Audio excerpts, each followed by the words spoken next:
What's up everyone? The video I made regarding Assassin's Creed Unity gearing is not titled Ace Unity Best Gear, it's titled What I Wear and Why. This is for a reason. I still get questions from players about why I don't suggest the highest tier armor, the most expensive armor, with the highest stats or most material benefits. Did I make a mistake? Did I just forget those better gear pieces exist? No, but I can see why this confuses people. Other videos don't suggest the same thing I do, so finding it odd is understandable. I'm not angry, questioning things is something I like to see. These players are being wise when they ask me to confirm or clarify what I mean. They're actually behaving exactly as a good assassin should when encountering information that seems strange. The majority of popular Unity gearing guides on YouTube will make exactly the same suggestions. They take what seems to be the objectively best gear in the game for comfortable play and offer that as every player's target. I understand the temptation, this makes sense. At first. But the mindset they approach this from completely disregards something, which underpins my entire reason for recommending against it. I push the mid-tier coat that I do and lean on bracers and belt as the two genuinely vital pieces for this same reason. It's also my reason for not even suggesting any gear at all in the head or leg slot, leaving those entirely up to player preference, decided on fashion or visual taste. I think this is important to teach and it might be interesting to listen to, so let's talk about this reason. Let's explain why it's so important not to get caught up in the trap of the best. So what can you expect here? First, I'll recap my gear advice from last time. Next, I'll talk about why my gear works so well. And second, I'll explain why the endgame gear is something you don't need and should realistically avoid chasing unless you just find that pursuit enjoyable. If you do though, you don't need a YouTube video to tell you what to do, just go and have fun. So, I won't reiterate the entire video's points here, but in What I Wear and Why, I essentially suggest that players wear Arno's Master Coat, or a decent coat for restricted area detection rate, legendary military bracers, or the highest belt for blade capacity possible, and legendary sans-culotte belt, or the highest belt for smoke bomb capacity possible. While there are some brief overviews of hoods and legs, I spend very little time discussing those because they make less impact than your middle three slots. The pieces above, if you equip them, and you play in a way that gets value out of them, are all you will ever need to not just succeed at AC Unity, but utterly crush most of what the game can challenge you with. There's a concept in economics called diminishing returns. At a certain point of trying to put more investment into something, you reach a threshold where continuing to burn resources to feed its fire no longer gives you back the amount of benefit you used to get from it before. In Assassin's Creed Unity, the returns of higher gear rarity diminish very quickly, and very early on. This happens due to one major factor that, if honored and respected, gives you incredible freedom from the need to waste your own time. To understand that, first we have to understand the shape of this game in its most challenging form.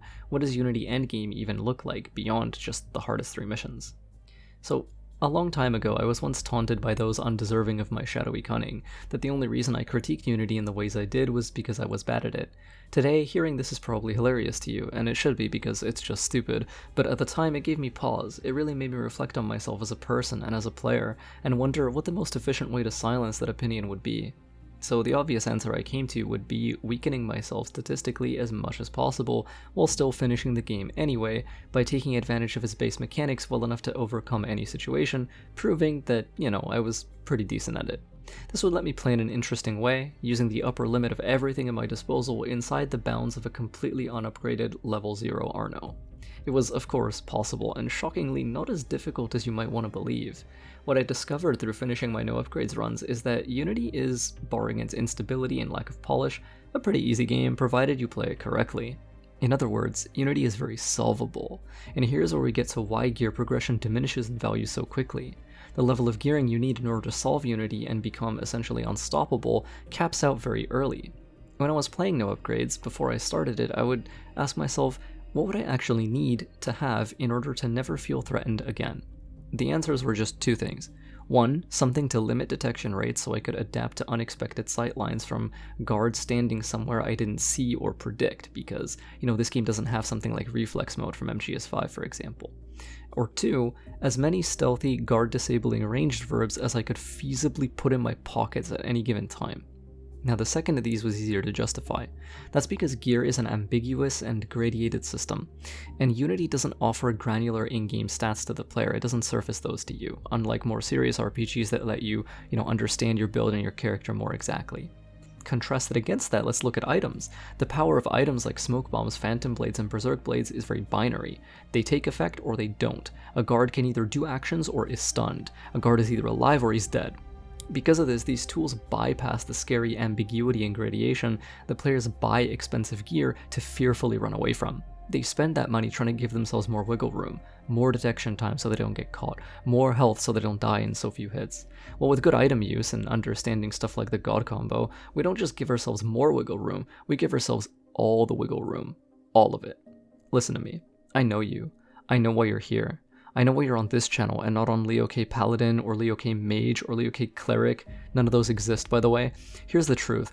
Guards in this game don't deserve to keep you guessing. You're too good for them. You're way better than that. They are beneath you. By turning off their eyes, disabling their very minds, you evade the need to even buy into that glitchy, unreliable, messy game of, ooh, will he detect me? Do I have time to move through here? Yeah, you have time to move through here, or anywhere, and you don't need to gamble the state of your gameplay on armor. It might increase how forgiving the game is, but it'll never teach you how to shatter it in the places it's weakest. And if you don't know how to do that, no amount of high-end gear will prevent you from being left weak and vulnerable in your most desperate moments. I know it sucks to hear, but the truth is that items are just better than gear in Unity. The sooner you embrace that, the faster you'll see this game for how easy it really is. Now hold on.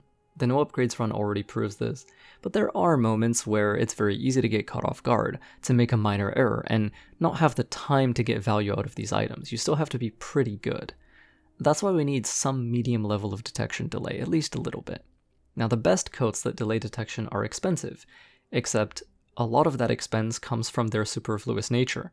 You know, they cost a lot of money because they're actually giving you too much. You see, most of the strongest coats in the game delay detection rate everywhere, no matter where you are. This is actually useless.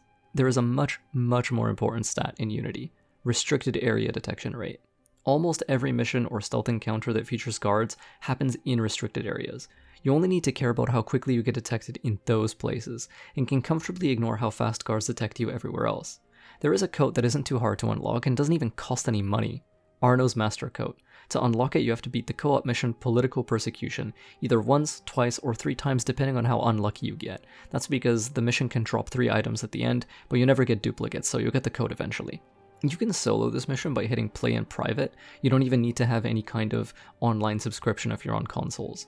The mission itself can be somewhat challenging, so if you're having trouble with it, you can wait until you finish the main memory, the Prophet, which unlocks Arno's tailored coat. Honestly, you could finish the game on that code alone if you wanted to, since it already gives a huge boost in restricted area detection, 35% compared to your starter code's 10%, but I mean, Arno's Master Coat also looks really cool, so I just like getting it. My goal is to let players begin enjoying a game while assigning them the least amount of busy work. Other videos recommend the best gear, and they would be right if we assume every player has the time, currency, or patience to endure the tedium, but they don't. I don't. So I don't assume you do either. I assume you just want to feel strong enough to enjoy the game and just go ahead and start enjoying it. That's the purpose of a helpful video, to let you start enjoying your game as soon as you can. That this video is as long as it is already flies in the face of that, which is something I don't like, but it's a necessary evil to correct a misconception that I think has hurt more players than it's helped. What makes it impossible to recommend actual endgame gear is it's just not worth the time. You literally do not need it. There's nothing in this game that demands or calls for equipment that strong, so unless you want to spend time grinding heists for fun and have nothing much better to do, going for that endgame gear will only ever be a waste of your time. But why is wasting time bad? I mean, you're playing a video game for fun, right? You could be using that time to learn more of the game's mechanics and systems. You could be using that time to have that fun and experience more of the game you're here to enjoy, spending less time grinding away. The best part is you don't lose anything by choosing to skip getting that top-end gear. Doesn't that sound so much better than just playing the same mind-numbing heist way more times than you need to? Because to get the belt and bracers, you do still kind of need to. Like, those are important. The lesson here is that best doesn't matter, because in this game, good enough completely overpowers anything you could possibly face. The exceptions to this are if you really want to solo Women's March, the Tournament, or Smuggler's Paradise, which are the 3 hardest missions in the game, and your individual skill doesn't feel like it can overcome them. That's based on the individual player. If the density, health, and damage of guards in those missions isn't something you feel comfortable beating with a mix of stealth and combat using this practical gear, then feel free to spend some time getting slightly better gear to help yourself out. But trust me when I say that if you've learned how to use your items effectively, most of you will have no issues finishing those missions if you don't play too greedy or you're not trying to speedrun it for charity or something. I hope this lifted away some of your confusion or anxiety. Unity really isn't that hard, and if you learn to play well using your smokes and blades, you'll see it's actually even easier than you think, even in the hardest missions. I used to watch random 2 or 3 viewer Twitch streams of people playing Unity back in the day, and I've never met a player who actually needed the absolute best gear in the game to overcome anything, not with a bit of practice and me looking over their shoulder to remind them how their tools work. So before you spend time farming for the best gear in the game, ask yourself if it's something you really want, or if you would rather just keep learning to play in a more active way, pressing more of your buttons and being more engaged minute to minute. Unity's build crafting isn't really the point of the game anyway, and it's clear it was never made for defined playstyles beyond the basic stealth combat split. Thank you for listening. May fog shroud you, may stars light your way, and may the night keep you safe.